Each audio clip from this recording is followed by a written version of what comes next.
Florida struck out in the first inning and reached on an error by Fowler in the third inning and was picked off at first base. So now with a chance, with the bases loaded, at an 0-1 pitch. Chopping one left side. Jace Walker has it over to second for one. And not in time for another as a run comes across. It's a 2-1 lead for Bremond.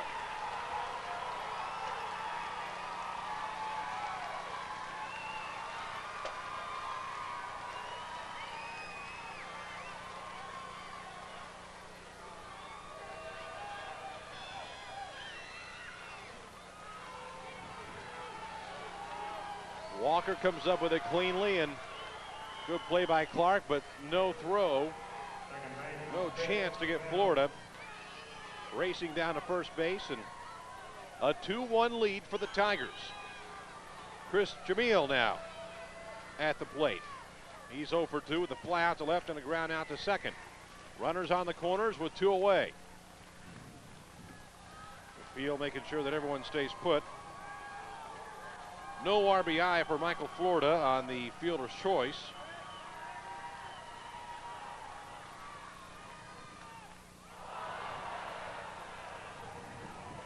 And Brett Peel on a little bit of a wild streak.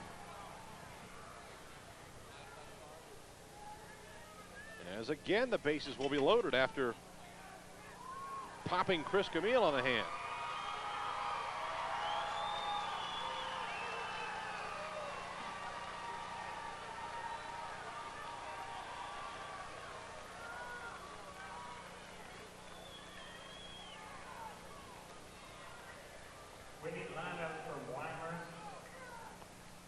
So the bases loaded again with 2 outs for this time the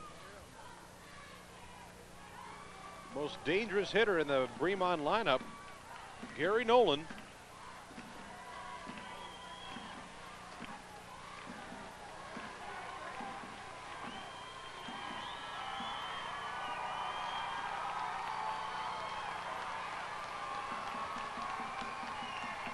Nolan, a .463 hitter entering the state tournament, but he has struck out twice, swinging in the first and looking in the fourth.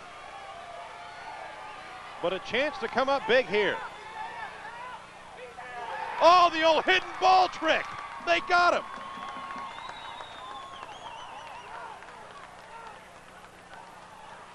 Oh, now he's taking it back. They are calling balk. Bill Sanders is going to check it out, and let's just sit back and see what's going on here. We're not.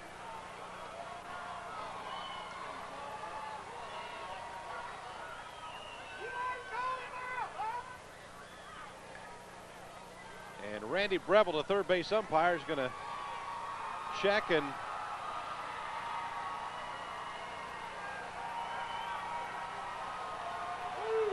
that is a balk. Everyone advances.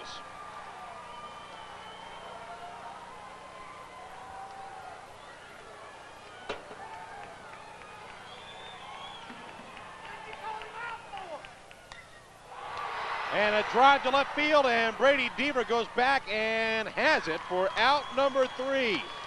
But not before another run can be pushed across by the Bremond Tigers. And we might take another look at it when we come back for the bottom of the 5th inning.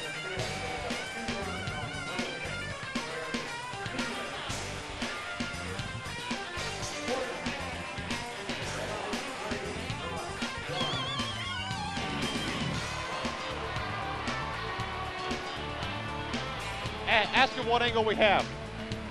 Hey, turn me on. Turn me on. Turn me on. Turn me on. Hey. What angle do we have? Of anything?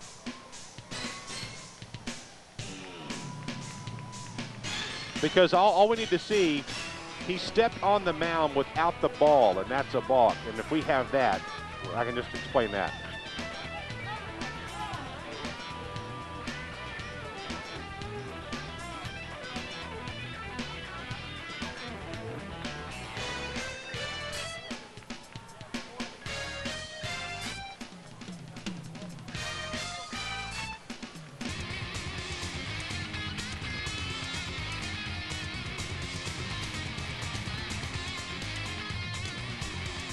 All right, well, this is a good idea gone a little bad. This is, as you look here, Brad Crawford does have the ball.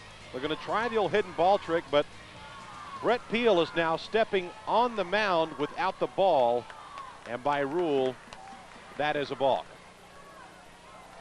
Stepping on the rubber without the ball. So there is your balk as the runners advanced, and Sam Crawford did come across to score, so a 3-1 lead now for Bremond as we head for the bottom of the 5th inning. Dustin Wheatley, Casey Martin, and Kyle Clark due up for Brock.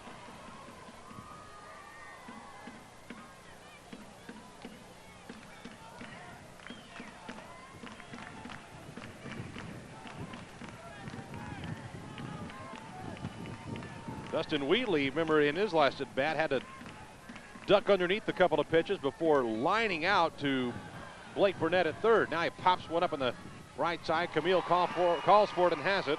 Out number 1.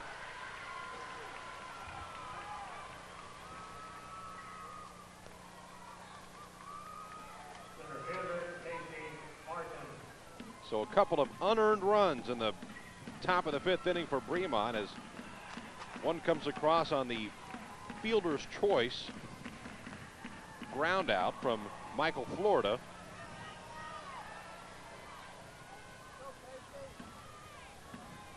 And another on a balk. Casey Martin grounded out to third. Now he skies one high to right center field. That is Crawford, and Nolan going for it, and Crawford has it for out number 2.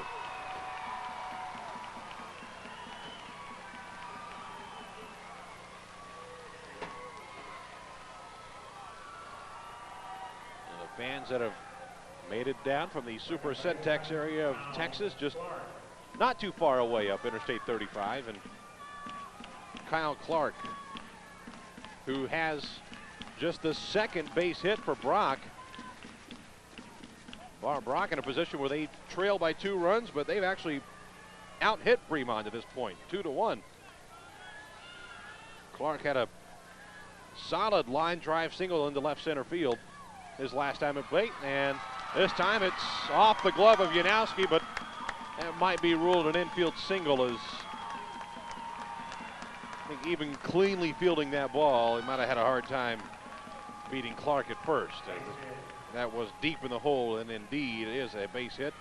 So Clark is 2 for 2. And brings up Brady Deaver back to the top of the lineup for the Eagles. And Deaver had the first base hit. That was a little bunt single between the pitcher Annis and the third baseman Burnett. Had a sacrifice bunt in the 3rd inning. And might be laying down a bunt yet again here.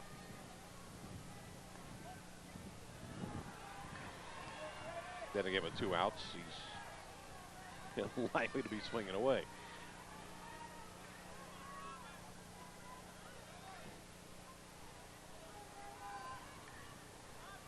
After the pop out to second and fly out to center.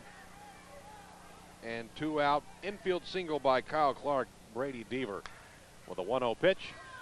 Hits it to Burnett, has to go down on his knees for it. Strong throw to first base, and he gets him. Oh, Blake Burnett has done a fine job at third base, and that's another outstanding play as he closes out the 5th inning.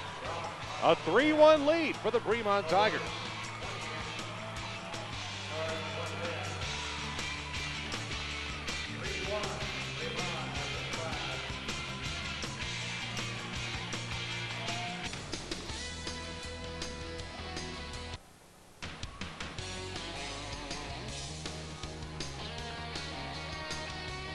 That is a very welcome breeze coming in from left field. Very pleasant, 77 degrees. It is some overcast skies, but any breeze that blows during the state baseball tournament is welcome, and certainly here at Ditchfalk Field, where when the sun comes out, it just boils that artificial surface, and we're actually enjoying a pretty pleasant afternoon for baseball here in the top of the 6th inning of the Class 1A state championship game. And Blake Burnett skies one to right field. In foul territory and unable to reach it is Dustin Whitley. So new life for Blake Burnett, who has done an outstanding job in this game. And oh, the ironies of this game is the staff here at the UIL has just handed me my championship game MVP ballot. And right now, the guy at the plate has my vote, unless something changes drastically. Burnett, of course, the inside the park home run. In the top of the second inning, though, he goes down swinging here. Burnett, though, closed out the last inning defensively with a phenomenal play at third base, going down to his knees behind the bag at third and getting up and making an extraordinarily strong throw to first base and beating Brady Deaver by a stride. As there's now one away in the top of the sixth inning. Matt Janowski, who reached by an error in the second inning and grounded out to short in the fourth.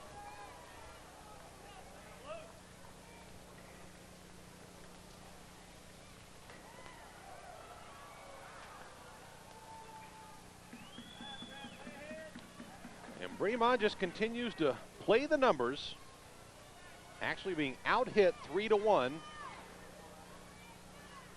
But that's the count where they lead in the stat that counts.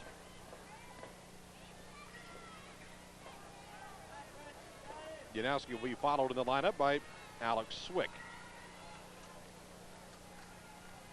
An 0-2 pitch. Swung on and hit to the right side. Whitley back on his horse. It's over his head. It'll be extra bases for Janowski. He'll have three easily as Whitley comes up with it. Throw is cut off. It's a stand-up triple for Matt Janowski.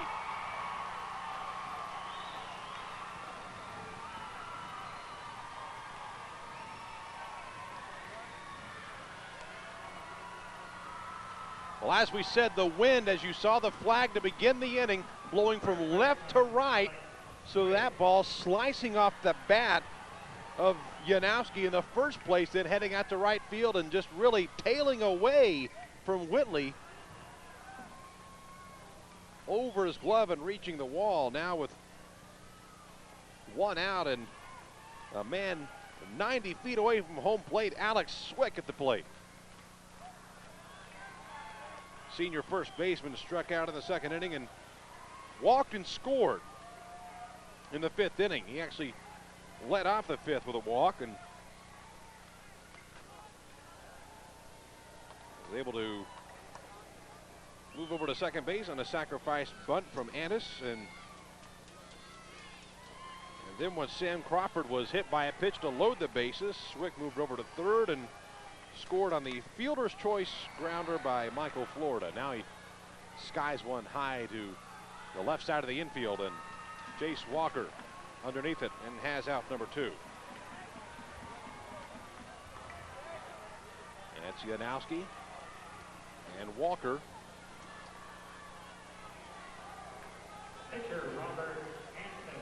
And Robert Annis, who's done a very effective job on the mound for Bremond, now at the plate with a chance to pad his lead just a little bit more.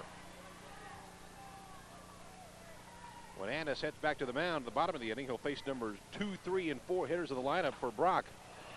Hits one to left field and is tailing foul. And heads over to that Elysian Fields team out there, and as they await their two-way state championship game, and a lot of bright colors down the left field line as Elysian Field in their pumpkin orange and the Weimar Wildcats in their very bright purple out in the batting cages. That's the pings you hear. But not that one. That's hit to Kyle Clark on the right side. He's up with it, and out of the inning is Brett Peel after the one-out triple to Matt Janowski. Nothing doing as he closes out the rest of the sixth. Brock has 6 outs to work with. They got to make up a 2-run deficit. And they'll do it when we come back to Disch-Falk Field.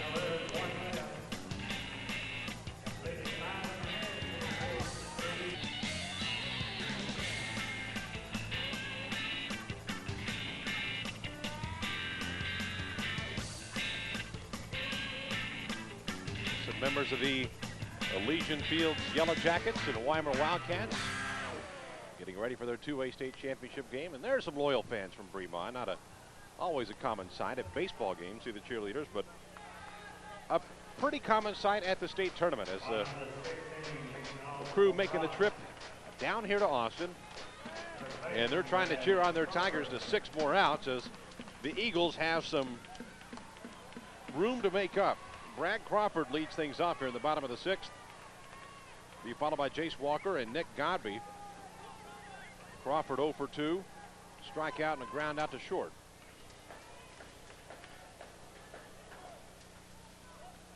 Freshman with a bright future ahead of him. Of course, we mentioned all of his pitching accolades throughout the playoffs and especially in the semifinal game, but now with a chance to add some offensive contributions.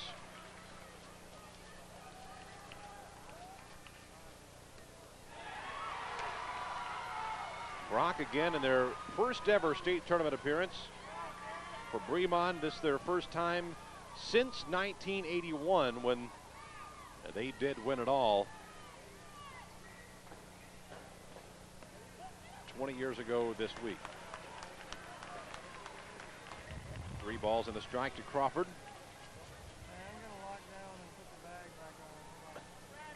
There's Troy Hill informing us of his next few duties.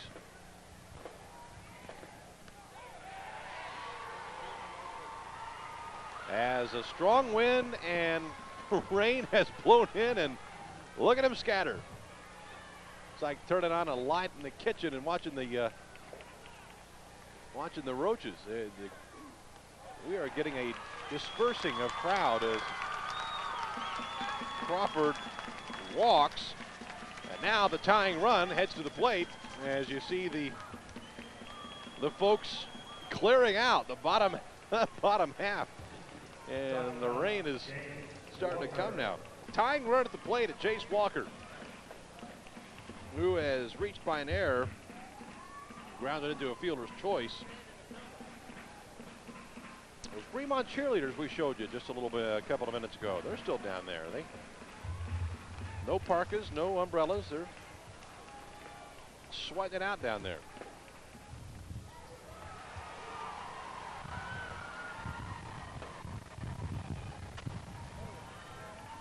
And the wind has picked up a good bit, as we can tell. No balls and a strike to Walker. Big part of the lineup at a big time of the game here for Brock.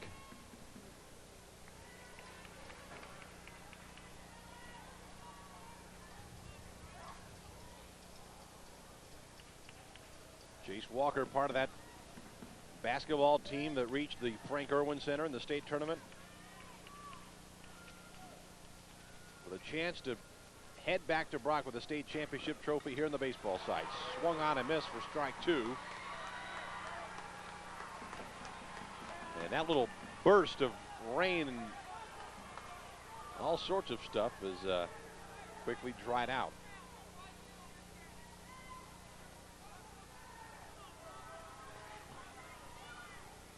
An 0-2 pitch for Robert Annis to Jace Walker. Outside, ball 1.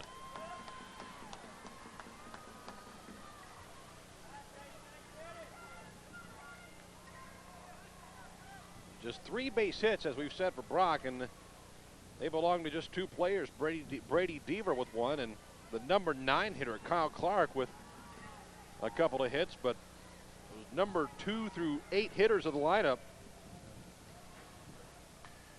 have been owned by Robert Annis. This ball skied to center field. Sam Crawford is being called off by Shamil, the second baseman, who has out number 2.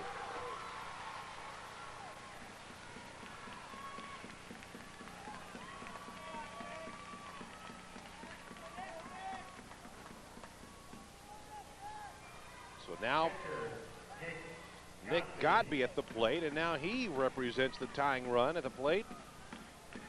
And if he can just set one out in one of those gaps in left center, right center, certainly has the wheels to scoot around the base, much like Blake Burnett did for Bremond. got to be a regional qualifier for the track team.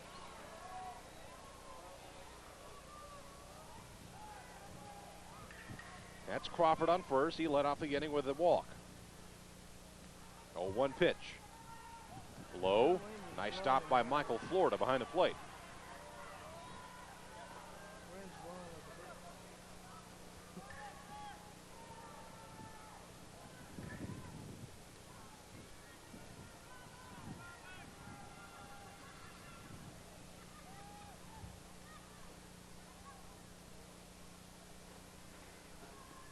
Big curveball finds the strike zone.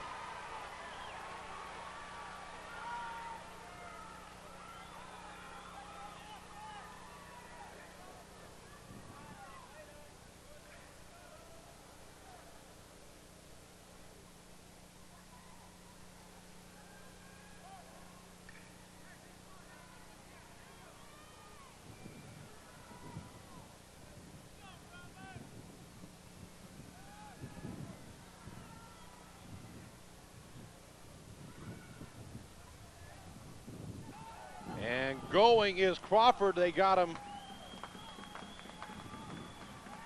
in a pickoff move, but Doyle Suter, the second base umpire, calls a balk because Annis apparently didn't come off the mound as he should have. This is Russell Grimm, the head coach of Bremond, to double check with Doyle Suter.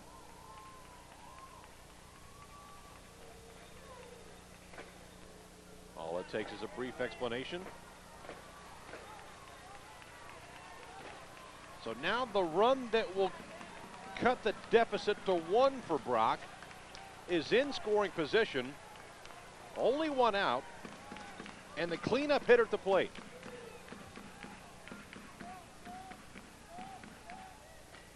Chopper left side. Burnett up with it, and on the money for out number 2, and scampering over to third is Crawford, but there are 2 away.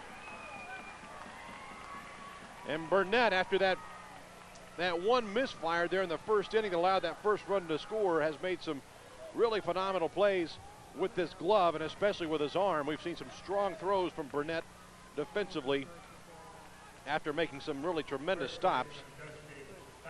And of course, he's done it with his bat as well, as Dusty Fowler now bats with 2 away and a runner on third.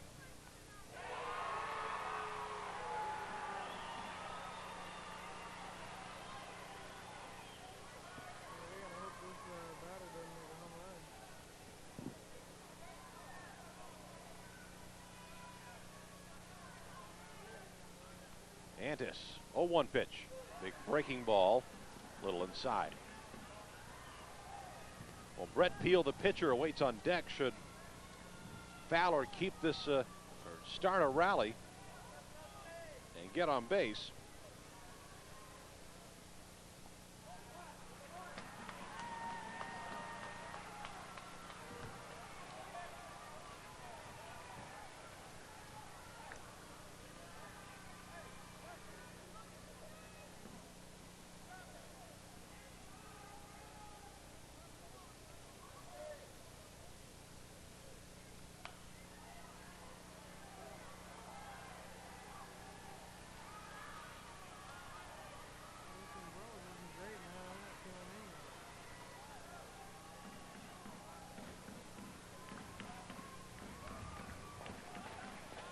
Count runs even at 2 balls and 2 strikes.